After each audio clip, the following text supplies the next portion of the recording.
ঢাকা দক্ষিণের প্রার্থীদের সঙ্গে নির্বাচন কমিশনের মতবিনিময় আজ। চট্টগ্রামে আইন শৃঙ্খলা রক্ষা বাহিনীর সঙ্গে রিটার্নিং কর্মকর্তার বৈঠক। বাংলা নববর্ষ বরণে দেশ জুড়ে প্রস্তুতি। ইলিশের পর্যাপ্ত সরবরাহ থাকলেও ক্রেতাদের রাজধানীর বাজারে পুরনো বছরের হিসেব মেলাতে পুরন ঢাকায় হালখাতা উৎসব। নানা অনিয়মে ভেঙে পড়েছে রাজধানীর ট্রাফিক ব্যবস্থা। অপরিকল্পিত নগরায়নকে দুষছেন বিশেষজ্ঞরা। ট্রাফিক ব্যবস্থা কার্যকরে নানা উদ্যোগ ডিএমপি ও ডিসিসি। টানা ৩ মাসের রাজনৈতিক অস্থিরতায়ও সিলেটে কমেনি রেমিটেন্স আসা। বিনিয়োগের সুযোগ কমায় বৈদেশিক মুদ্রার রিজার্ভ বাড়ছে বললেন ব্যবসায়ীরা। এবং টাইগারদের বিপক্ষে সিরিজ খেলতে কিছুক্ষণের মধ্যে ঢাকায় আসছে পাকিস্তান ক্রিকেট দল। ইনজুরির জন্য ছিটকে গেলেন পেসার সোহাইল খান।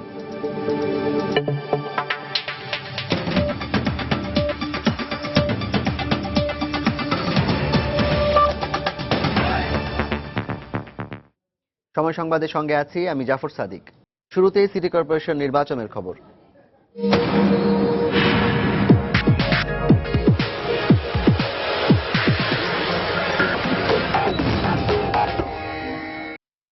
প্রার্থীদের নানা সমস্যা নিয়ে রাজধানীর ফার্মগেটের কৃষিবিদ ইনস্টিটিউটে ঢাকা সিটি কর্পোরেশন নির্বাচনে দক্ষিণের প্রার্থীদের সাথে মতবিনিময় করছে নির্বাচন কমিশন। এই মুহূর্তে সেখানে আছেন আমাদের রিপোর্টার রামিম হাসান। আমরা সরাসরি চলে যাচ্ছি সেখানে। রামিম,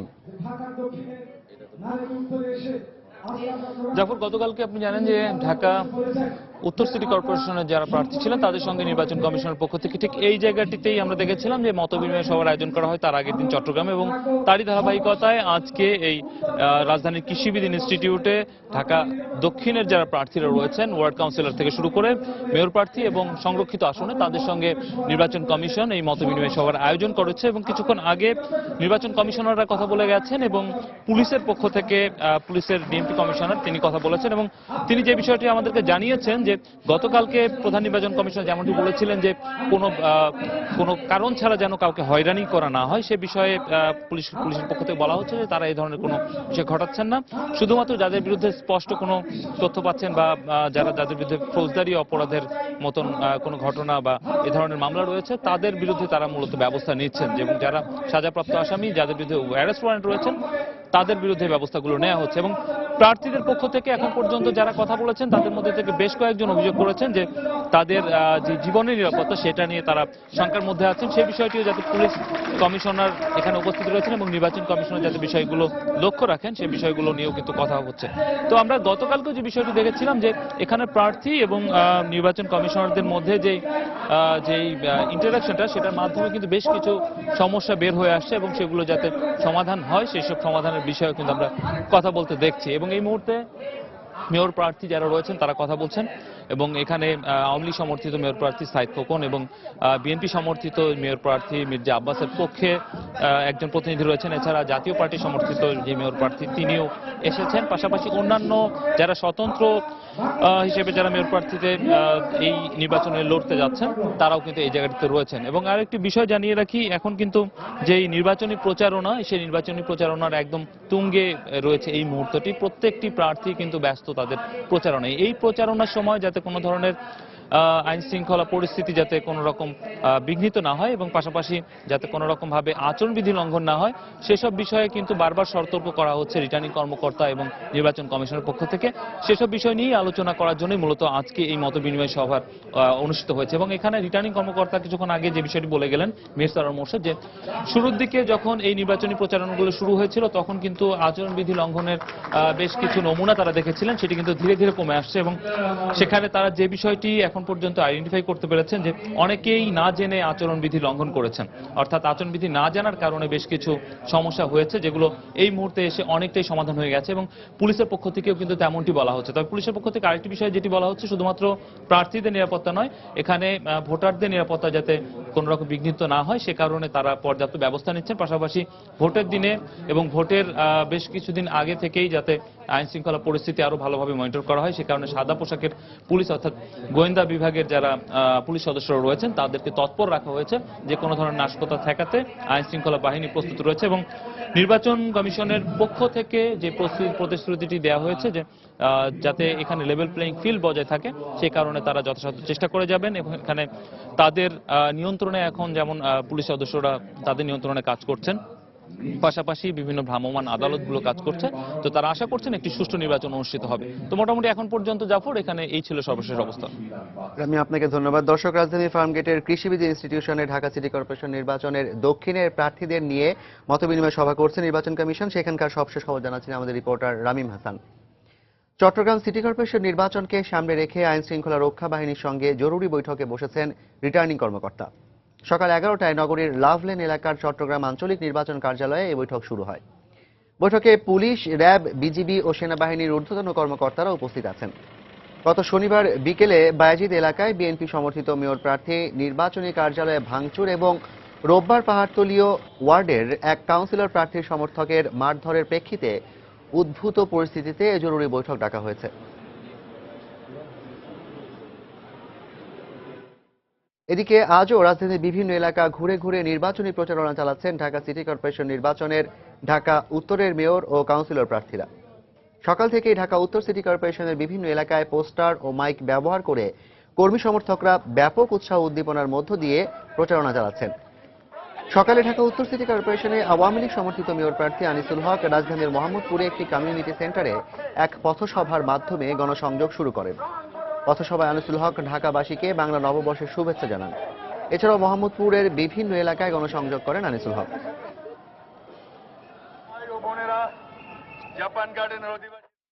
নববর্ষের শুভেচ্ছা ঢাকাবাসীকে, নববর্ষের শুভেচ্ছা বাংলাদেশিকে। আগামী ইলেকশন এমনিভাবে সুন্দর একটি পরিবেশে, বন্ধুত্বপূর্ণ একটি পরিবেশে, লেভেল প্লেইং ফিল্ডে এদেশের এই ঢাকা শহরের নগরবাসীরা তাদের বেস্ট চয়েসের মেয়র নির্বাচিত করতে পারুক। এবার বর্ষবরণের নানা প্রস্তুতি নিয়ে সময়ের বিশেষ আয়োজন। প্রতিবারের মতো এবারও বাংলা নববর্ষকে ঘিরে দেনা পাওনার হিসাব সমন্বয়ে হালখাতা খুলেছেন পুরান ঢাকার ব্যবসায়ীরা। পাশাপাশি চলছে নতুন করে দোকান সাজানো আর ক্রেতাদের নিমন্ত্রণপত্র পাঠানোর কাজও। পুরনো বছরের দেনা পাওনার হিসেব হালনাগাদের এই অনুষ্ঠানকে কেন্দ্র করে ক্রেতার জন্য নানা আয়োজন রেখেছেন রাজধানীর অভিজাত শপিং মলের ব্যবসায়ীরাও। বাঙালির চিরচেনা সেই মিলন মেলার খবর জানাচ্ছেন এজি মাহমুদ। পুরনো ঢাকার ব্যবসায়ীদের কাছে নববর্ষ মানেই যেন হালখাতা উৎসব। ক্রেতা বিক্রেতাদের মধ্যে সৌহার্দ্যপূর্ণ এই আয়োজনকে ঘিরে এখন চলছে শেষ মুহূর্তের প্রস্তুতি। ধুয়ে মুছে পরিপাটি করা হচ্ছে বেশিরভাগ দোকান, আবার কেউ পরিষ্কার পরিচ্ছন্নতার বিষয়টি সেরে ফেলেছেন আগেভাগেই। এখন কেবল পহেলা বৈশাখে নতুন হিসেবের পাতা খোলার অপেক্ষা। হালখাতা উৎসবকে ঘিরে তারা জানালেন নানা আয়োজনের কথা। আমাদের অনুষ্ঠান শুরু হবে সকাল 9টা থেকে। কাস্টমার আসবে, আসার পরে তাদেরকে মিষ্টি দিয়ে আপ্যায়ন হবে, কোল্ড ড্রিঙ্কস এটি দিয়ে ব্যবসায়িক হিসাব যেটা দেখার বা লেনদেন হবে। এটা চলবে রাত্র 8টা অবধি চলবে। ধর্ম বর্ণ নির্বিশেষে সবার মঙ্গল কামনায় আমরা গণেশের কাছে আমরা প্রার্থনা করি সবার ব্যবসা বাণিজ্য যাতে ভালো হয়, কাস্টমারদের আপ্যায়নের একটা ব্যবস্থা হয় মিষ্টি দিয়ে। আবহমান বাংলার এই ঐতিহ্যের ছোঁয়া লেগেছে রাজধানীর অভিজাত শপিং মলগুলোতেও। নিয়মিত ক্রেতাদের জন্য তারাও রেখেছেন হালখাতা উৎসবের আমন্ত্রণপত্র ও আপ্যায়নের নানা আয়োজন। আমরা এবার 800 জনকে আমন্ত্রণ জানিয়েছি। তো সকাল 9টা থেকে রাত 8টা পর্যন্ত আমাদের প্রোগ্রাম চলবে। এবার আমরা আয়োজন করছি হিঙের কচুরি, সাথে 5 তরকারি, আর সাথে চিংড়ি মাছ ভাজাও থাকবে। এদিকে যে খাতাকে ঘিরে এই জাঁকজমকপূর্ণ উৎসব, তার বিক্রিও কিন্তু কম নয়। গেলবার এই উৎসবকে কেন্দ্র করে গড়ে 30,000 টাকার খাতা বিক্রি হলেও এবারে আরো বেশি বিক্রির প্রত্যাশা খাতা বিক্রেতাদের। গত 30,000 টাকা বিক্রি করছিলাম, এবার আরো 10-15,000 টাকা বেশি বিক্রি করার আশা আছে। ক্রেতা বিক্রেতাদের পারস্পরিক ব্যবসায়িক সম্পর্কের উন্নয়নে এই উৎসব প্রতি বছরই নতুন মাত্রা যোগ করে বলেও জানালেন ব্যবসায়ীরা। এজি মাহমুদ, সময় সংবাদ, ঢাকা। এদিকে পুরনো বছরকে বিদায় ও নতুন বছরকে নানা আয়োজনে বরণ করে নিতে বন্দরনগরী চট্টগ্রামেও চলছে শেষ মুহূর্তের প্রস্তুতি।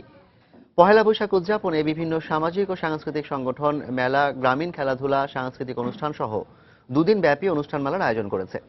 এদিকে মঙ্গল শোভাযাত্রা সহ বর্ষবরণের নানা আয়োজনে ব্যস্ত সময় কাটাচ্ছে চারুকলার শিক্ষার্থীরাও। আশরাফুল মামুনের ক্যামেরায় বিস্তারিত জানাচ্ছেন হাজিরা শুলি। নির্বাচনী আমেজের মাঝে এবার বাংলা নতুন বছরকে বরণ করবে বন্দরনগরী চট্টগ্রাম। রাজনৈতিক অস্থিরতা কেটে যাওয়ায় বৈশাখ বরণে নগর জুড়ে চলছে ব্যাপক প্রস্তুতি।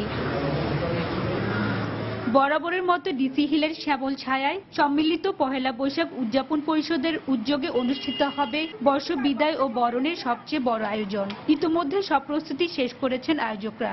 এখন চলছে মঞ্চসজ্জার কাজ। এবার 95টি সাংস্কৃতিক সংগঠন ডিসি হিলে বর্ষবরণের অনুষ্ঠানে অংশ নিবে। বর্ষবরণটা শুরু হচ্ছে আমাদের বাঁশি দিয়ে, ওস্তাদ আজিজ ইসলামের বাঁশি দিয়ে আমরা বর্ষবরণ শুরু করব ভোর 6:30। এদিকে গ্রামীণ ঐতিহ্যে তৈরি মঙ্গল শোভাযাত্রার বিভিন্ন প্রতীক ও মুখোশে রং লাগানো সহ বর্ষবরণের শেষ মুহূর্তের আয়োজনে ব্যস্ত চট্টগ্রাম বিশ্ববিদ্যালয়ের চারুকলা ইনস্টিটিউটের শিক্ষার্থীরা। এবার আমাদের একটা স্লোগান হচ্ছে যে অন্ধকারের মাঝে শত আলো জ্বলুক। মঙ্গল শোভাযাত্রার জন্য বিভিন্ন পুতুল টুতুল বানানো হচ্ছে, বিভিন্ন মাস্ক বানানো হচ্ছে। সকাল থেকে আপনার মঙ্গল শোভাযাত্রা এবং তারপর গ্রামীণ খেলাধুলা এবং পুতুল নাচ এবং আমাদের বঙ্গীয় কলতানের মধ্যে আমাদের অনুষ্ঠানটা শেষ করব আমরা এবার। বাঙালি সংস্কৃতিটাকে, বাঙালি ঐতিহ্যকে ধরে রাখার জন্য, বাঙালি কৃষ্টিটাকে ধরে রাখার জন্য এই আয়োজনটা করা হচ্ছে। সিআরবিতে এবার রমনা বটমূলের আদলে স্থায়ী মঞ্চে হবে বর্ষবরণের অনুষ্ঠান। চট্টগ্রামের আঞ্চলিক এবং দেশীয় লোকগানের পাশাপাশি এখানে থাকবে বলি খেলা ও গ্রামীণ মেলা। আমাদের লোকজ যে আমাদের মেলার সাথে যে বিষয়গুলো থাকে, একটা বলি খেলা থাকে এবং অনেকেই তাদের কুটির সামগ্রী অনেক কিছু নিয়ে আসে, এগুলো থাকবে। আর দিনব্যাপী আমাদের অনুষ্ঠান থাকবে। এদিকে পহেলা বৈশাখের অনুষ্ঠানকে ঘিরে নাশকতা রোধে ব্যাপক নিরাপত্তা ব্যবস্থা নিয়েছে পুলিশ প্রশাসন। আমাদের যে সামর্থ্য আছে সেই সামর্থ্যের মধ্যেই নিরাপত্তা দেব এবং তাদেরকে বলেছি তাদের ভলান্টিয়ার রাখার জন্য। এছাড়া পতেঙ্গাল সমুদ্র সৈকত, কর্ণফুলীর তীর, শিল্পকলা একাডেমি, শহীদ মিনার প্রাঙ্গণে বড় আয়োজনের সাথে নগর জুড়ে বিভিন্ন স্থানে হবে বর্ষবরণের অনুষ্ঠান। হাজারের শিউলি, সময় সংবাদ, চট্টগ্রাম। এদিকে পহেলা বৈশাখের আগের দিন রাজধানীর বাজারে ক্রেতার সংখ্যা তুলনামূলক কম বলে জানালেন ইলিশ বিক্রেতারা। তবে যারা আসছেন বাড়তি দামের অভিযোগ রয়েছে তাদের। এদিকে গত বছরের তুলনায় বিক্রি বাট্টা হতাশাজনক বলে জানালেন গ্রীষ্মকালীন ফল ব্যবসায়ীরা। রাজধানীর মোহাম্মদপুর টাউন হল মার্কেট ঘুরে বিস্তারিত জানাচ্ছেন কামরুল হাসান সবুজ। পহেলা বৈশাখের আর দেরি নাই একদিনও। বাঙালির ঐতিহ্যবাহী এ উৎসবের অন্যতম অনুষঙ্গ পান্তা ইলিশ। তাই বৈশাখের আগে ক্রেতাদের চোখ থাকে ইলিশের খোঁজে। তবে বিক্রেতারা জানালেন গত 2-3 দিনের তুলনায় ক্রেতা অনেকটাই কম। এগুলো 1 কেজি 400 গ্রাম সাইজ, ওগুলো আমরা 2000-2500 টাকা এরকম পিস বিক্রি করি। যে পরিমাণ কাস্টমার ছিল তার চেয়ে অনেক কম, তারা আগেই তাদের চাহিদা মিঠাই নিয়ে নিছে। এ বাজারে 1 কেজি ওজনের এক হালি সংরক্ষিত ইলিশ বিক্রি হচ্ছে 4000 টাকায়। তবে চলতি মৌসুমের ইলিশ বাজারে থাকলে তুলনামূলক দাম আরো কম হতো বলে জানালেন বিক্রেতারা। সাপ্লাই কম থাকায় তাজা মাছ একটু দাম বাড়তি। আপনার 1 কেজি সাইজটা পড়বে 2000 টাকা পিস, আর 800 গ্রাম পড়বে 1500 টাকা পিস। কাঁচা মাছটা থাকে, এই মাছটা একটু দাম কম হতো।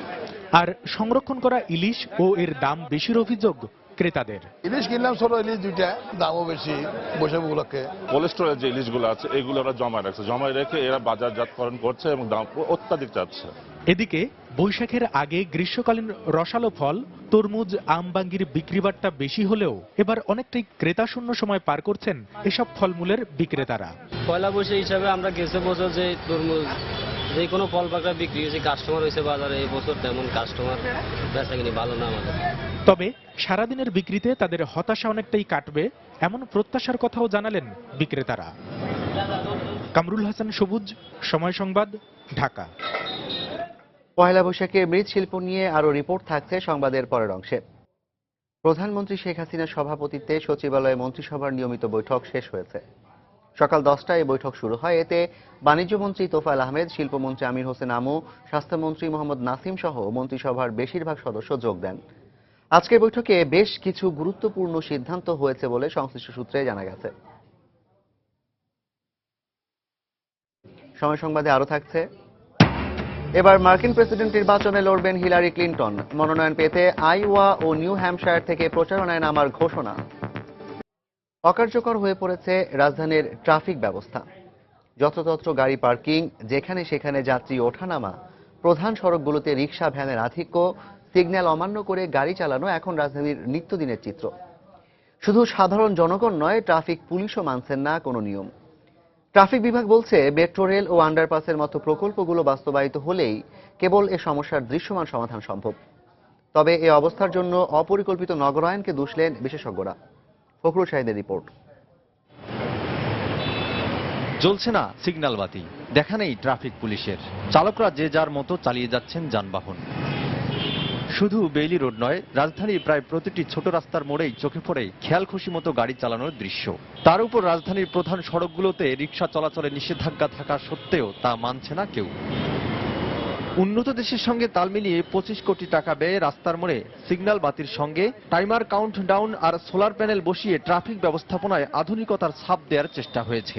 তবে সে ব্যবস্থা কতটুকু মানা হচ্ছে তারও প্রমাণ মেলে এই ট্রাফিক পুলিশের হাতের ইশারায় ট্রাফিক নিয়ন্ত্রণের মধ্যে। একদিকে গাড়ি কম একদিকে বেশি, এই জন্য এভাবে চলছে। অফিসার আসতেছে কি ভিআইপি আসতেছে, এটা ছাড়া লাগতেছে। সিগন্যালটা এরম টাইমে পরে গাড়ি রানিং অবস্থা। সংশ্লিষ্টরা বলছেন ট্রাফিক ব্যবস্থা কার্যকর করতে নানা উদ্যোগ গ্রহণ করছেন তারা। পরিকল্পিত নগরীতে 25% রাস্তা থাকার দরকার, সেখানে ঢাকা মহানগরীতে মাত্র আছে 7%। মেট্রো রেল যদি হয় এই ট্রাফিকের এই যন্ত্রণা থাকবে না। গাবতলী পর্যন্ত 5টি ইন্টারসেকশনে 5টি আন্ডারপাস, এবং বঙ্গভবন থেকে শুরু করে এয়ারপোর্ট পর্যন্ত 5টি ইন্টারসেকশনে 5টা আন্ডারপাস করার প্রস্তাব অলরেডি আমরা সাবমিট করেছি। তবে এই অব্যবস্থাপনার পিছনে পরিকল্পনাহীনতাকেই প্রধান কারণ হিসাবে দায়ী করছেন বিশেষজ্ঞরা। সিগন্যাল কাজ করার পূর্ব শর্ত হলো তার হ্যান্ডলিং ক্যাপাসিটি যদি 6000 হয়, 6000-এর কাছাকাছি যদি ট্রাফিক চাপটা থাকে, লোডটা থাকে, তাহলে সিগন্যাল দিয়ে গাড়িকে পার করে দেওয়া যাবে। আমাদের এখানে ম্যাক্সিমাম মোড়ের চাপ 2 থেকে 2.5 গুণ বেশি। বর্তমানে রাজধানীর 75টি পয়েন্টে সিগন্যাল বাতি থাকলেও এর মধ্যে 27টি পয়েন্টের সিগন্যাল বাতি অকার্যকর। বাকি 48টির মধ্যে 12টি পুরোপুরি কার্যকর থাকলেও 36টি কাজ করে আংশিক। ফখরুল শাহীন, সময় সংবাদ, ঢাকা। দর্শক, সচিবালয় মন্ত্রিসভার নিয়মিত সাপ্তাহিক বৈঠক শেষে ফেনী সহ কয়েকটি জেলার কর্মকর্তাদের সঙ্গে ভিডিও কনফারেন্সে কথা বলছেন প্রধানমন্ত্রী শেখ হাসিনা। আমরা এখন সরাসরি চলে যাচ্ছি সেখানে। জেলে দেওয়া এবং নিজেদের আখের গোছানো, নিজেরাই ব্যস্ত। দেশের মানুষকে তারা কি দেবে? কিছু দিতে পারেনি। হ্যাঁ, দেশের মানুষকে দিয়েছিল জঙ্গিবাদ, সন্ত্রাস, বাংলা ভাই, এগুলি তারা দিয়েছিল। আর দেশের ভাবমূর্তি তারা নষ্ট করেছিল। বাংলাদেশ দুর্নীতিতে চ্যাম্পিয়ন হয়েছিল, বাংলাদেশে সাক্ষরতার হার কমেছিল। এইভাবে তারা একটা বাংলাদেশের একটা, এবং আরেকটা সব থেকে জঘন্য কাজ যেটা করেছিল, যারা স্বাধীনতা বিরোধী, ওই মুক্তিযুদ্ধ চলাকালীন সময় আলবদর রাজাকার বাহিনীর প্রধান হয়ে আল শামস গঠন করে যারা এদেশে গ্রামের পর গ্রাম, এমনকি এমন এমন এলাকা যেখানে পাকিস্তানি হানাদার বাহিনী তারা তো আমাদের দেশকে চিনতও না, তারা রাস্তাঘাট চিনিয়ে কোথায় কোথায় আওয়ামী লীগ নেতাদের বাড়িঘর আছে, কোথায় কোথায় সংখ্যালঘু সম্প্রদায় থাকে, প্রত্যেক জায়গায় এই বাহিনীগুলি তারা নিয়ে যায়। সেখানে ঘরবাড়ি পোড়ানো, মানুষ হত্যা করা, মেয়েদেরকে ধরে নিয়ে যাওয়া, দিনের পর দিন ক্যাম্পে রেখে রেপ করা, তাদের উপর অত্যাচার করা, এবং সাধারণ মানুষ যারা সেই 70-এর নির্বাচনে আওয়ামী লীগকে ভোট দিয়েছিল তাদের উপর পর্যন্ত নির্মমভাবে অত্যাচার করেছিল, নির্যাতন চালিয়েছিল। এবং সেই যারা তখন আমাদের এদিকে মুক্তিগামী জনগণ যুদ্ধ করছে দেশের স্বাধীনতার জন্য, আর ঠিক স্বাধীনতা যাতে বাংলাদেশ না পায়, বাঙালি না পায়, তার বিরুদ্ধে যারা ষড়যন্ত্রে লিপ্ত এবং হানাদার বাহিনীর সাথে যারা জড়িত, তাদেরকেই 75-এর পরে জেনারেল জিয়া তাদের রাজনীতি করার সুযোগ দিয়েছিল, তাদেরকে ক্ষমতায় বসিয়েছিল, এবং যুদ্ধাপরাধীদের যে বিচার শুরু হয়েছিল 73 সাল থেকে, সেই বিচার বন্ধ করে দিয়েছিল। যারা সাজাপ্রাপ্ত তাদেরকে কারাগার থেকে মুক্তি দেয়, যারা বাংলাদেশ ছেড়ে পাকিস্তানে চলে যায়, পাকিস্তানি নাগরিকত্ব গ্রহণ করে, তাদেরকেও দেশে ফিরিয়ে আনে, তাদের ভোটারের অধিকার ফিরিয়ে দেয়। এভাবে একেবারে বিপরীত স্রোতে বাংলাদেশকে নিয়ে যাচ্ছিল। এবং ঠিক বিএনপির নেত্রী খালেদা জিয়া ক্ষমতা এসে সেই যুদ্ধাপরাধী আলবদর বাহিনী প্রধান, রাজাকার বাহিনী প্রধান, আল শামস বাহিনীর প্রধান থেকে শুরু করে এদের সদস্য যারা গণহত্যার সাথে জড়িত, যারা বুদ্ধিজীবীদের হত্যা করেছে, যারা বিধবা পল্লী সৃষ্টি করেছে, তাদেরকে ক্ষমতায় বসায়, তাদের হাতে আমার লাখো শহীদের রক্তরঞ্জিত পতাকা তুলে দিয়ে লাখো শহীদের সাথে বেইমানি করে, জাতির সাথে বেইমানি করে। দেশ গড়ার কাজে তারা কখনো লিপ্ত ছিল না। সেই 10 ট্রাক অস্ত্র, গ্রেনেড হামলা, সংসদ সদস্যদের হত্যা করা, নানা ধরনের কর্মকাণ্ড 2001 থেকে 2006 পর্যন্ত যে তাণ্ডব বাংলাদেশে চলেছিল তা কোনো মানুষ সহ্য করতে পারে না। এই অবস্থা থেকে মুক্তি পাওয়ার জন্যই 2008-এ বাংলাদেশের জনগণ আওয়ামী লীগকে ভোট দেয়, আমরা আবার সরকার গঠন করি। এবং সরকার গঠন করে যেহেতু বিএনপি জামাতের দুঃশাসনের 5 বছর আর এরপরে এমার্জেন্সি সরকার, এই 7 বছর যে বাংলাদেশ পিছিয়ে যায়, সেই পিছিয়ে পড়া দেশকে আবার সামনের দিকে এগিয়ে নেওয়ার জন্য 2009 সরকার গঠন করার পর আমরা প্রাণপণ চেষ্টা চালাই। আমাদের দুর্ভাগ্য যে আমরা একটা সময় আমরা সরকার গঠন করি, একদিকে একটা বিধ্বস্ত অর্থনীতি, তার উপর সমাজে যে ধরনের 7 বছরের নানা রকম অন্যায় অবিচার, সেই সমস্ত ক্ষত, পাশাপাশি আন্তর্জাতিক পর্যায়ে বিশ্বব্যাপী অর্থনৈতিক মন্দা। এই অবস্থায় আমাদেরকে রাষ্ট্র পরিচালনার দায়িত্ব নিতে হয়। তো আল্লাহর রহমতে গত 6 বছরে আমরা সেই অন্ধকার যুগ আমরা কাটিয়ে এসেছি। আমরা এখন আলোর পথে যাত্রা শুরু করেছি। আজকে বাংলাদেশ আবার বিশ্বসভায় একটা সম্ভাবনাময় দেশ। বাংলাদেশ আজকে একটা উন্নয়নের রোল মডেল, এবং আমরা যখন ঠিক দেশকে এভাবে উন্নয়নের পথে নিয়ে যাচ্ছি, 2013 সালে নির্বাচন বন্ধ করার নামে আবার শুরু হলো সেই একই ধরনের তাণ্ডব। আমি ধন্যবাদ জানাই আমাদের বাংলাদেশের জনগণকে প্রথম ধন্যবাদ জানাবো। সেই সাথে সাথে আমাদের যেমন প্রশাসন, আইন শৃঙ্খলা রক্ষাকারী সংস্থা অর্থাৎ police, BGB, RAB, answer BDP থেকে শুরু করে সবাই, আমাদের প্রশাসনের সর্বস্তরের মানুষ, আমাদের যারা অন্যান্য বিভিন্ন সেক্টরে আছেন, তারা কেউ কিন্তু এই তাণ্ডব, এই ধরনের সন্ত্রাসী কর্মকাণ্ড এটাকে সমর্থন দেয়নি, বরং প্রত্যেকে এটাকে প্রত্যাখ্যান করেছে এবং সকলেই দেশের মানুষের জানমাল নিরাপত্তা রক্ষার জন্য প্রাণপণ কাজ করছে। এবং সাধারণ মানুষ তারাও এর সঙ্গে সম্পৃক্ত, যে প্রত্যেকে শান্তি চায়। জ্বালাও পোড়াও, জীবন্ত মানুষ পুড়িয়ে মারা, রাস্তাঘাট কেটে ফেলা, গাছ কেটে ফেলা, অবলা জীব যেমন গরু বা মুরগিটাকে আমরা, এই নানা ধরনের কাণ্ড যেমন 2013 থেকে শুরু, আবার 2014 ঠিক প্রথম দিকে এই একই ঘটনা, আবার 2015-তে 1 বছর পার হয়ে যখন আবার আমরা আসলাম, যখন এই একটা বছর মানুষ শান্তিতে ছিল, 2014 থেকে 5 জানুয়ারি নির্বাচনের পর 2015 পর্যন্ত, সেই 5 জানুয়ারির পরেই বিএনপির একটি ঘোষণা দিল এবং তারপর শুরু হলো তার সেই জ্বালাও পোড়াও, মানুষ খুন, আমি বলবো মানবতা বিরোধী কর্ম। এই মানবতা বিরোধী কর্মকাণ্ড করে প্রায় 150-এর উপর মানুষ পুড়িয়েছে। সরকারি সম্পদ বা জনগণের সম্পদ, সরকার তো জনগণের, সরকারি সম্পদ মানে তার মালিক জনগণ, সেই জনগণের সম্পদ তারা ধ্বংস করেছে।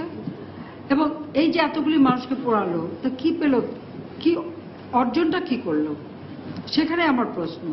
যাই হোক, আমরা ওই অবস্থা থেকেও ধীরে ধীরে উত্তরণ ঘটাচ্ছি এবং আমি ধন্যবাদ জানাই যারা সরকারি দায়িত্বে আছেন এবং যারা আমাদের জনপ্রতিনিধি এবং দেশের সাধারণ মানুষ, যে তারা এখানে প্রতিরোধ গড়ে তুলেছেন বলেই আজকে বাংলাদেশে আবার ধীরে ধীরে শান্তি ফিরে আসছে। এবং ইনশাল্লাহ আমরা এ ব্যাপারে সকলে ঐক্যবদ্ধ থেকে দেশের শান্তি নিরাপত্তা আমরা নিশ্চিত করতে পারবো এবং বাংলাদেশ আবার উন্নয়নের পথে এগিয়ে যাবে। এই গত 3 মাসে অর্থাৎ প্রায় 92 দিনে যে ক্ষতিগুলি হয়েছে, আমরা সেই ক্ষতিগুলিও পুষিয়ে নিতে পারবো বলে আমি দৃঢ়ভাবে বিশ্বাস করি। কারণ বাংলাদেশের মানুষের উপর আমার আস্থা আছে, বিশ্বাস আছে এবং আমি দেখেছি যে একটা সঠিক পথে যদি চলা যায়, সকলের সহযোগিতা পাওয়া যায় এবং দেশকে উন্নয়নের পথে নিয়ে যাওয়া যায়। আজকে বাংলাদেশ আমরা 6 ভাগের উপরে আমাদের প্রবৃদ্ধি ধরে রাখতে পেরেছি। এই এত তাণ্ডবের পরেও, এত কিছুর পরে আমরা আমাদের মূল্যস্ফীতি 6.2 ভাগে নামিয়ে আনতে সক্ষম হয়েছি। আজকে আমাদের সময় মতো কৃষকদের সার, বীজ এবং এমনকি সেচের ব্যবস্থা, সব ব্যবস্থাগুলি আমরা যথাযথভাবে করতে পেরেছি। সব তো বাধা অতিক্রম করেই কিন্তু আমরা সেই জায়গাটা ধরে রেখেছি বলে আজকে আমাদের খাদ্য উৎপাদন বৃদ্ধি পেয়েছে, বাম্পার ফলন হচ্ছে এবং আগামীতে এটা অব্যাহত থাকবে। আমাদের বিনিয়োগের ক্ষেত্রে কিছুটা মাঝখানে একটু সমস্যা দেখা দিল, এখন আর সেই সমস্যা নেই। এই অবস্থায় কিন্তু বিনিয়োগকারীরা আসছেন, বিনিয়োগ করছে এবং দেশি বিনিয়োগ হচ্ছে এবং শিল্প কলকারখানা গড়ে তোলা, তার জন্য আমরা ব্যবস্থা নিচ্ছি। এবং এই নাটোরে আমরা পাওয়ার প্ল্যান্ট থেকে শুরু করে অনেক উন্নয়নের কাজ আমরা করেছি। সবচেয়ে বড় কথা, আমি 96 সালে ক্ষমতায় থাকতে এই যে নলকা হাটিকমলুর রাস্তা, এই রাস্তা করে দিয়ে ঢাকার সাথে নাটোরের যোগাযোগ সব থেকে সহজ করে দিয়েছিলাম। অন্তত মানে 100 কিলোমিটারের কাছাকাছি প্রায় 60 কিলোমিটার রাস্তা কমে গিয়েছিল। কাজে সেভাবে যোগাযোগের ব্যবস্থায় আমরা তখন ব্যবস্থা নিই। এবারে সরকার আসার পরেও আমরা সেই উদ্যোগ নিয়েছি যে এই অঞ্চলে মানুষ, যে অঞ্চলটা একসময় জঙ্গিবাদ আর সন্ত্রাসের দাপটে অস্থির ছিল, আমার আওয়ামী লীগের নেতাকে মেরে 8 টুকরো করে মাটিতে পুঁতে রাখা হয়েছিল, আর একজনকে মেরে গাছের সাথে পা বেঁধে লটকিয়ে রাখা হয়েছিল। এই ধরনের বিভৎস ঘটনা এই সব এলাকায় বিএনপির আমলে ঘটেছিল।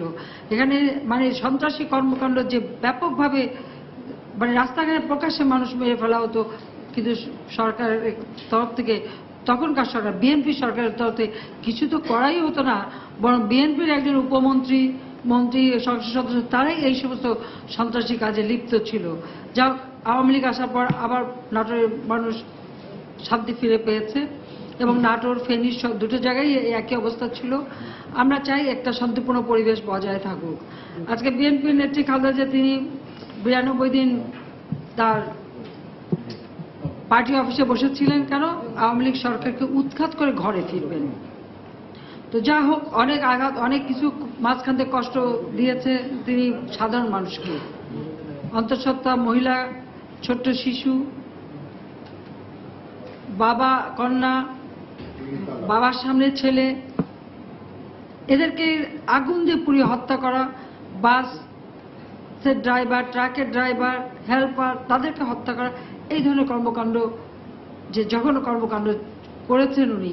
আমি জানি না তাতে খালেদা জিয়ার কি অর্জন হয়েছে সেটা আমার জানা নেই, কিন্তু দেশের মানুষকে এইভাবে প্রতিপক্ষ করে মানুষ খুন করা কোনো রাজনৈতিক নেতা করতে পারে এটা আমি ভাবতেই পারি না।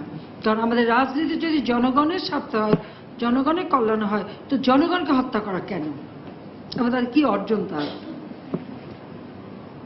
যাই হোক, কোর্টেও সারেন্ডার করতে হয়েছে এবং আবার ঘরেও ফিরে যেতে হয়েছে।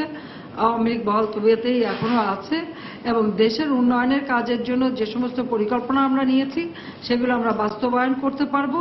আশা করি ভবিষ্যতে আর কোমরে এত জোর হবে না যে এই ধরনের আবার সে সরকার নামানোর কথা চিন্তা করতে পারবে। জঙ্গিবাদী সন্ত্রাসী কর্মকাণ্ড যারা করেছে, মানুষ খুন যারা করেছে, মানুষকে পুড়িয়ে যারা হত্যা করেছে, এবং প্রত্যেক এলাকায় এলাকায় যারা এই অপরাধী, যারা এই সমস্ত ঘটনার সঙ্গে জড়িত, আমি আইন শৃঙ্খলা রক্ষাকারী সংস্থাকে বলবো প্রত্যেক এলাকার থেকে যারা এই ধরনের কর্মকাণ্ডে জড়িত তাদের প্রত্যেকে খুঁজে খুঁজে বের করতে হবে এবং তাদের বিচারের সম্মুখীন করতে হবে। কারণ এদের বিচার করতেই হবে। দেশের মানুষের জানমাল এবং তাদের নিরাপত্তা দেওয়ার জন্যই এই ধরনের ক্রিমিনালদের শাস্তি দেওয়া একান্তভাবে প্রয়োজন। পাশাপাশি উন্নয়ন প্রকল্পগুলি যেগুলি আমরা নিয়েছি সেগুলির জন্য সময় মতো কার্যকর হয়। দর্শক, মন্ত্রিসভার নিয়মিত বৈঠক শেষে নাটোর, ফেনী সহ কয়েকটি জেলার কর্মকর্তাদের সঙ্গে ভিডিও কনফারেন্সে কথা বলছিলেন প্রধানমন্ত্রী শেখ হাসিনা। আমরা এতক্ষণ সরাসরি ছিলাম সেখানে। বছরের প্রথম 3 মাস টানা রাজনৈতিক অস্থিরতার কারণে সিলেটে প্রবাসীদের আসা যাওয়া কমে গেলেও কমেনি রেমিটেন্স আসা। কয়েকটি ব্যাংকের হিসেব মতে বছরে গত বছরের চেয়ে বৈদেশিক মুদ্রা জমা পড়বে বেশি। প্রথম 3 মাসের হিসেবে দেখে সংশ্লিষ্টরা বলছেন রাজনৈতিক অস্থিরতা রেমিটেন্সের গতিতে প্রতিবন্ধকতা সৃষ্টি করতে পারেনি। তবে ব্যবসায়ী নেতাদের মতে বিনিয়োগের সুযোগ কমার কারণেই বৈদেশিক মুদ্রার রিজার্ভ বাড়ছে। ইকরামুল কবিরের রিপোর্ট। দেশের রাজনৈতিক সংঘাতময় পরিস্থিতিতে প্রবাসীরা চিন্তিত থাকেন। এমন পরিস্থিতিতে প্রবাসীরা ছুটি কাটাতে দেশে না এসে অন্য দেশ বেছে নেন। 2015-র শুরু থেকে রাজনৈতিক অস্থিরতার কারণে বছরের প্রথম 3 মাস পর্যটনের ভরা মৌসুমে দেশে প্রবাসীদের আসার গতি ছিল কম। দেশের এই অচলাবস্থা, দেশে হরতাল অবরোধের মধ্যে প্রবাসীরা কিন্তু হতবিমর্ষ হয়ে পড়েছে। দৃঢ় কণ্ঠে বলবো যে আমাদের নতুন প্রজন্ম যে দেশকে নিয়ে গর্ব করতে পারে বিশ্ব বাঙালির কাছে, নতুন প্রজন্ম কিন্তু বাংলাদেশের ব্যাপারে কমপ্লিটলি তাদের উৎসাহ হারিয়ে ফেলেছে। চলতি বছরের প্রথম 3 মাসে সিলেটে প্রবাসীদের আসা যাওয়ার সংখ্যা কম থাকলেও বৈদেশিক মুদ্রার গতি ছিল অন্য বছরের তুলনায় বেশি। এই গতি অব্যাহত থাকলে গতবারের চেয়ে 20 থেকে 25 ভাগ বেশি বৈদেশিক মুদ্রা জমবে বলে মনে করেন এই ব্যাংকার। ব্যবসা বাণিজ্যের বা যে সমস্যা হয়েছে বা যে আনরেস্ট ছিল, এই ব্যাপারগুলি বোধহয় তারা খুব কনসিডারেশনে নেন নাই মনে হচ্ছে আর কি। যার দরুন আমার ব্যাংক সহ আমার ধারণা সিলেটে অন্যান্য ব্যাংকেরও ইনওয়ার্ড রেমিটেন্স ভালো হওয়ার কথা। তবে এই ব্যবসায়ী নেতার দাবি, রাজনৈতিক অস্থিরতার কারণে বিনিয়োগ কমে যাওয়ায় বৈদেশিক মুদ্রা ব্যাংকগুলোতে অলস পড়ে আছে। যে টাকাটা আসলো সেই টাকাটা প্রপারলি ইনভেস্ট হওয়ার সুযোগ হচ্ছে না দেশের এই অচল অবস্থার জন্য বা এই রাজনৈতিক অবস্থার জন্য, যার জন্য এই টাকাটা কিন্তু ব্যাংকে পড়ে আছে। দেশের অবস্থা যখন স্বাভাবিক হবে আমি মনে করি অবশ্যই টাকাগুলো বিভিন্ন জায়গায় ইনভেস্ট হবে এবং প্রপারলি এর ইনভেস্টমেন্ট হলে আমরা উপকৃত হব। বাংলাদেশ ব্যাংকের হিসেবে গত বছর সিলেটে বৈদেশিক মুদ্রা এসেছিল 12,656 কোটি টাকা, আর চলতি বছরের প্রথম 2 মাসে এসেছে 2,114 কোটি টাকা। ইকরামুল কবির, সময় সংবাদ, সিলেট। বৈশাখের রঙে নিজেকে রাঙিয়ে নববর্ষ বরণের প্রস্তুতি হিসেবে নগরবাসী কিনছেন কুলা, চালুন, ঢেঁকি, একতারা, রং করা পাতিল, পটারি সহ নানা ধরনের সব দেশজ পণ্য। এসব বেচা বিক্রি নিয়ে হতাশ পণ্যের বিক্রেতারা। তারা বলছেন গত বৈশাখের তুলনায় এবার বিক্রি কমেছে প্রায় 5 গুণ। আর এমন ব্যবসা মন্দার কারণ হিসেবে তারা দায়ী করছেন গত 4 মাসের হরতাল অবরোধকে। রাজধানীর দোয়েল চত্বর ঘুরে বিস্তারিত জানাচ্ছেন কামরুল হাসান সবুজ। বাংলা বর্ষবরণের অন্যতম অনুষঙ্গ রং করা মাটির হাড়ি পাতিল, শিকে, কুলা, চালুন, ঢেকি, একতারা, বাঁশি, ডুগডুগি সহ নানা ধরনের কারুপণ্য। আর বৈশাখের আগে নিজেদের আরও একটু বাঙালি করে তুলতে ব্যস্ত নাগরিক জীবনের ফাঁকে নগরবাসীও কিনছেন ঐতিহ্যবাহী এসব দেশজ পণ্য, যেন ঘরে বাইরে বৈশাখের সব অনুষ্ঠানে মিশে থাকে বাঙালিয়ানার ছোঁয়া। নিজের ঘরটাকে একটু বাঙালিয়ানা ভাবে একটু সাজাতে চেষ্টা করে, নিজেকে একটু বাঙালি ভাবে একটু আমরা অবশ্য বাঙালি কিন্তু ওরকম ওই দিন একটু অন্যরকম ভাবে সাজা হয়। বেশ কিছু জিনিস কিনেছি এখান থেকে। আমি যে বাঙালি, আমি বাঙালি, সে বাঙালি আনাত্মটাই যেন আমার ঘরে থাকে। তবে বিক্রি বাট্টা নিয়ে হতাশ উৎসব পার্বণে বাড়তি বিক্রির প্রত্যাশায় থাকা এসব পণ্যের ব্যবসায়ীরা। তারা বলছেন বৈশাখ উপলক্ষে বিক্রি তো জমেই ওঠেনি, বরং দোয়েল চত্বরের 52টি দোকান মিলে 4 মাস আগেও যেখানে প্রতিদিন বিক্রি হতো 4 থেকে 5 লাখ টাকার পণ্য, এখন তা নেমে এসেছে অর্ধেকে। গত বছর যতটুকু আমাদের দোকানের জিনিসপত্রের উপরে মানুষের ডিমান্ড ছিল সেটা এই বছর আগের বছরের মতো নাই, অনেক কমে গেছে, অর্ধেক আইসা পড়ছে। আর সার্বজনীন এই উৎসবের আগেও হতাশাজনক বিক্রির কারণ হিসেবে ব্যবসায়ীরা বলছেন লাগাতার হরতাল অবরোধের কারণে ব্যবসা মন্দায় বৈশাখ উপলক্ষে বাড়তি বিনিয়োগ করতে পারেননি তারা। এমনিতে নর্মাল ডে যদি হরতাল অবরোধ না থাকে আমাদের পুরো মার্কেটে 4-5 লাখ টাকা সেল হয়, আর বৈশাখ আসলে তো সেটা 20 লাখ 25 লাখও হয়। কিন্তু এইবার বৈশাখে ওই ধরনের কিছুই নেই, গড়ে 4-5 লাখ টাকা হয়তো আমার মার্কেটে সেল থাকতে পারে। বেচা কিনা খারাপের কারণে, ব্যবসায়ীদের কাছে টাকা না থাকার কারণেই ওরা কিন্তু আগের থেকে অর্ডারগুলো করতে পারে না শিল্পীদের। বৈশাখ এলেই আবহমান বাংলার ঐতিহ্য, এসব দেশজ পণ্য নতুন করে জাগিয়ে তোলে বাঙালিয়ানাকে। তবে সবার প্রত্যাশা কোনো বিশেষ দিনে নয়, এ বাঙালিয়ানা জেগে থাকুক প্রত্যেকের যাপিত জীবনে। কামরুল হাসান সবুজ, সময় সংবাদ, ঢাকা। এদিকে নারায়ণগঞ্জ ও সিরাজগঞ্জে বর্ণাঢ্য আয়োজনের মধ্য দিয়ে অনুষ্ঠিত হয়েছে ঐতিহ্যবাহী চৈত্র সংক্রান্তি র্যালি। সিরাজগঞ্জে সকালে প্রভাতী সংঘ নামে একটি সংগঠনের উদ্যোগে র্যালিটি শহরের মুক্তির সোপান থেকে শুরু হয়। পরে র্যালিটি শহরের প্রধান সড়ক প্রদক্ষিণ করে মাওলানা ভাসানী ডিগ্রি কলেজের সামনে এসে শেষ হয়। প্রভাতী সংঘের সদস্য সহ বিভিন্ন শ্রেণী পেশার মানুষ চৈত্র সংক্রান্তির এই র্যালিতে অংশ নেয়। চৈত্র সংক্রান্তি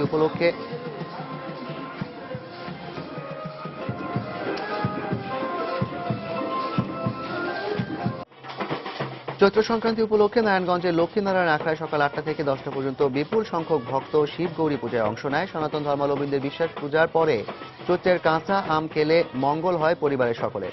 এ বিশ্বাস থেকে চৈত্র মাসের শেষ দিনে এই পূজা হয়ে থাকে। খেলার খবর। দর্শক, কিছুক্ষণ আগে পূর্ণাঙ্গ সিরিজ খেলতে অধিনায়ক আজহার আলীর নেতৃত্বে পাকিস্তান জাতীয় ক্রিকেট দল শাহজালাল আন্তর্জাতিক বিমানবন্দরে এসে পৌঁছেছে। সেখানে আছে আমাদের রিপোর্টার নিয়ামতুল্লাহ বাবু। আমরা সরাসরি চলে যাচ্ছি তার কাছে। বাবু।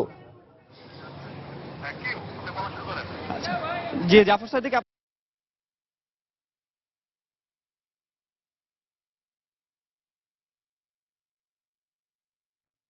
দর্শক, কারিগরি ত্রুটির কারণে আমরা আবার পরবর্তীতে সেখানে ফিরে যাব। দেশের বাইরের খবর। আগামী বছর অনুষ্ঠেয় মার্কিন প্রেসিডেন্ট নির্বাচনে প্রার্থী হওয়ার ঘোষণা দিয়েছেন হিলারি ক্লিন্টন। রোববার ইউটিউবে প্রকাশিত এক ভিডিও বার্তায় এই ঘোষণা দেন হিলারি। নির্বাচনী প্রচারণার জন্য খোলা ফেসবুক ও টুইটার পেজেও প্রেসিডেন্ট নির্বাচনে প্রতিদ্বন্দ্বিতা করার কথা জানান তিনি। ভিডিও বার্তায় প্রথম নারী প্রেসিডেন্ট হওয়ার ইচ্ছা প্রকাশ করে হিলারি জানান, মনোনয়ন পেলে তার নির্বাচনী প্রচারণায় গুরুত্ব পাবে কর্মজীবী পরিবারগুলোর জন্য কাজের সুযোগ বৃদ্ধি এবং মধ্যবিত্ত শ্রেণীর অর্থনৈতিক নিরাপত্তা। ডেমোক্র্যাট পার্টির মনোনয়ন পেতে আইওয়া ও নিউ হ্যাম্পশায়ার অঙ্গরাজ্য থেকে প্রচার অভিযান শুরু করবেন বলেও জানান হিলারি। নিউ ইয়র্কের সিনেটর ও পরে মার্কিন পররাষ্ট্রমন্ত্রী হিসেবে দায়িত্ব পালন করা হিলারি ক্লিন্টন 2008 সালের মার্কিন প্রেসিডেন্ট নির্বাচনের প্রার্থী হতে চাইলেও সে সময় বর্তমান প্রেসিডেন্ট বারাক ওবামাকে মনোনয়ন দেয় ডেমোক্র্যাট পার্টি। এ পর্যায়ের শীর্ষ সংবাদগুলো জানিয়ে দিচ্ছি আরেকবার। ঢাকা দক্ষিণের প্রার্থীদের সঙ্গে নির্বাচন কমিশনের মতবিনিময়। চট্টগ্রামে আইন শৃঙ্খলা রক্ষা বাহিনীর সঙ্গে রিটার্নিং কর্মকর্তার বৈঠক। বাংলা নববর্ষ বরণে দেশ জুড়ে প্রস্তুতি। ইলিশের পর্যাপ্ত সরবরাহ থাকলেও ক্রেতা নেই রাজধানীর বাজারে। পুরনো বছরের হিসাব মেলাতে পুরান ঢাকায় হালখাতা উৎসব। নানা অনিয়মে ভেঙে পড়েছে রাজধানীর ট্রাফিক ব্যবস্থা। অপরিকল্পিত নগরায়নকে দুষছেন বিশেষজ্ঞরা। ট্রাফিক ব্যবস্থা কার্যকরে নানা উদ্যোগ ডিএমপি ও ডিসিসি। এবং টানা 3 মাসের রাজনৈতিক অস্থিরতায়ও সিলেটে কমেনি রেমিটেন্স আসা। বিনিয়োগের সুযোগ কমায় বৈদেশিক মুদ্রার রিজার্ভ বাড়ছে বললেন ব্যবসায়ীরা। এই ছিল এখনকার মতো। যে কোনো খবর পেতে ভিজিট করুন সময়নিউজ.tv। যে কোনো বাংলা লিংক রবিও সিরিজের নম্বর থেকে সময় সংবাদের খবর অনুষ্ঠান সম্পর্কে জানতে এবং যে কোনো তথ্য সময় সংবাদকে জানাতে ডায়াল করুন 1624 নম্বরে। এছাড়া এইমাত্র পাওয়া খবর আপনার মোবাইলে পেতে SMS করুন *BL লিখে পাঠিয়ে দিন 1624 নম্বরে। আর সঙ্গে থাকুন সময়ের।